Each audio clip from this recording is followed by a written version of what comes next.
समता शक्ति से कुल दुनिया का निज़ाम खड़ा है। समता के आधार पर कुल दुनिया की राजनीति और धर्म नीति बनी है। जो समता के बगैर नीति होती है वह दुखदायी है और जल्द ही नाश हो जाती है। समता शक्ति अनुभव करके कुल महापुरुषों ने निजात हासिल की और लोगों को रायत अब्दी सिखलाई। समता ही को धर्म कहते हैं। जब इसका प्रकाश आलोप हो जाता है उस वक़्त फिर सत्पुरुष आकर अमली जिंदगी द्वारे प्रकाश दिखाते हैं। समता ही असली खुशी है जो हर एक जीव अंतर से चाहता है। समता ही जीवन है। जो चीज़ समता छोड़ती है वह नाश हो जाती है। समता ही असली स्वराज है जो हर एक दुनियावी कैद से निजात देता है और परम आनंद को प्राप्त करता है। समता ही का ज़हूर कुल दुनिया है। सब पदार्थ एक दूसरे के प्रेम से खड़े हैं। समता ही का विचार कुल दुनिया की किताबें बताती हैं। जिसमें समता का विचार नहीं वो इलामी किताब नहीं बल्कि मनगढ़ंत कहानी है। समता ही कुल फ़कीरों का महराज यानी परम पद है। वहाँ प्राप्त होकर ख्वाहिश के अजाब से छूट पाई है। समता तत्व चेतन प्रकाश अनादि है। इस वास्ते सबको लाजमी है कि इस आनंद को प्राप्त करें। समता ही मनुष्य जूनी जीवों से उत्तम मानी गई है क्योंकि इस जूनी में समता का असली स्वरूप हासिल कर सकता है और वासना से मुक्त होता है।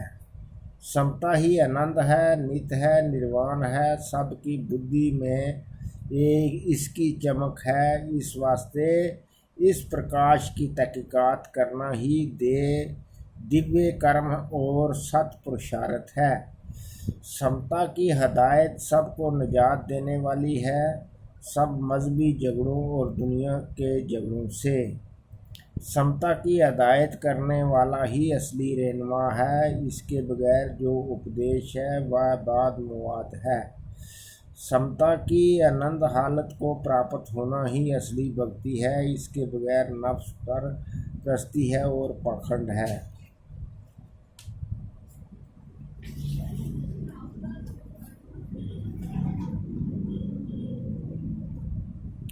असलियत की तहकीकात करनी चाहिए जिससे शांति प्राप्त होगी।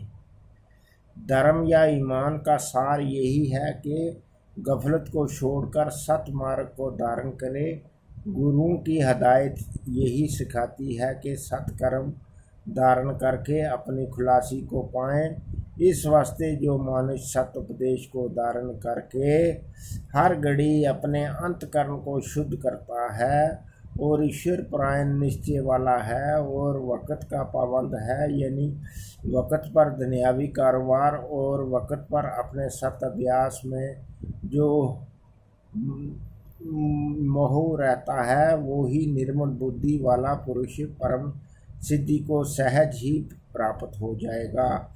जो इन नियम के उल्ट चलता है यानी अपने आचार विचार और कारोबार में शुद्धि इख्तियार नहीं करता न ही ईश्वर विश्वास में दृढ़ निश्चय वाला है वो बड़े से बड़े कष्ट को प्राप्त होकर अंत को निराशा ही इस संसार से जाएगा और अपने पाप कर्मों के बंधन से फिर कहीं जन्म दुख को पाएगा। ये दृढ़ निश्चय करके विचार करना चाहिए और सत्मार्ग को धारण करके समता शांति की प्राप्ति करनी चाहिए।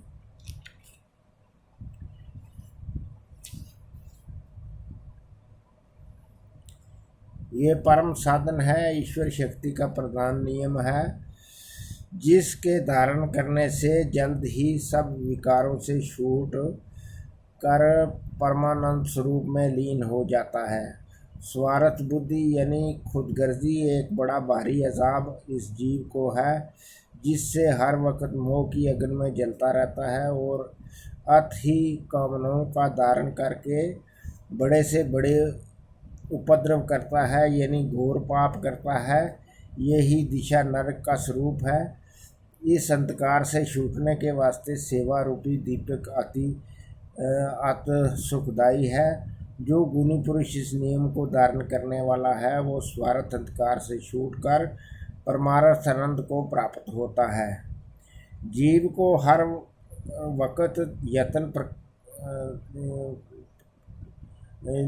हर वक्त तीन प्रकार की कामना बनी रहती है, यानी धन तन मन के भोगों में गिरफ्तार रहता है। किसी सूरत में भी शांति को प्राप्त नहीं हो सकता।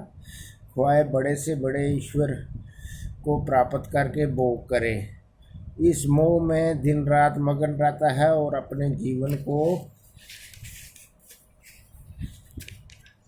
पाप मुक्त करके नाश कर देता है। इस तीन प्रकार के कैद से छूटने के वास्ते सेवा रूपी साधन अधिक यथार्थ है। सेवा के धारण करने से इन सब पाबंदियों से छूटकर ईश्वर परायण हो जाता है। वो ही असली खुशी है। जब अंतर्विखे ब्रह्म शब्द अनुभव होता है, उस सुरती उसमें एकाग्र होती है, उस हालत को भजन कहते हैं। यानी निश्चल होकर ईश्वर रस को पान करता है और संसारी विषयों से विरक्त होता है। भजन करते करते यानी ब्रह्म शब्द में यक्षु होते होते ध्यान की हालत प्राप्त होती है। यानी मन तमाम वृत्तियों को त्याग कर ब्रह्म शब्द में एकाग्र होता है और कई रंग के शब्द अंतर्विखे अनुभव करता है। उस वक्त सब कुछ ईश्वर आज्ञा में देखता है और अपनी खुदी को मिटाता जाता है। शरीर के निचले हिस्से को छोड़कर बुद्धि अंतर मस्तक और नाक की जड़ में स्थित अस्कत होती है और ब्रह्म शब्द को अनुभव करती है। यही हालत असली ध्यान की है। तमाम शरीर के कर्मों से बुद्धि निर्मल होकर ब्रह्म शब्द में स्थित होती है। देह अभिमान इस हालत से गिराने वाला है। इस वास्ते परम गुणी पुरुष जिसको ये अवस्था प्राप्त होती है, तन मन धन करके लोक सेवा में दृढ़ होता है और काफ़ी वक्त निकाल कर ईश्वर भजन में स्थित रहता है और शरीर कर्मों से आज़ादी हासिल करता है। अगर कोई अमल अपनी महाराज हालत का इस अवस्था में बयान कर देवे या रिद्धि सिद्धि दिखलाने लगे तो वो फिर मुश्किल से असली आनंद को प्राप्त हो सकता है। सिमरन भजन की दृढ़ता से ध्यान दृढ़ होता है। ओम ब्रह्म सत्यम सर्वदा।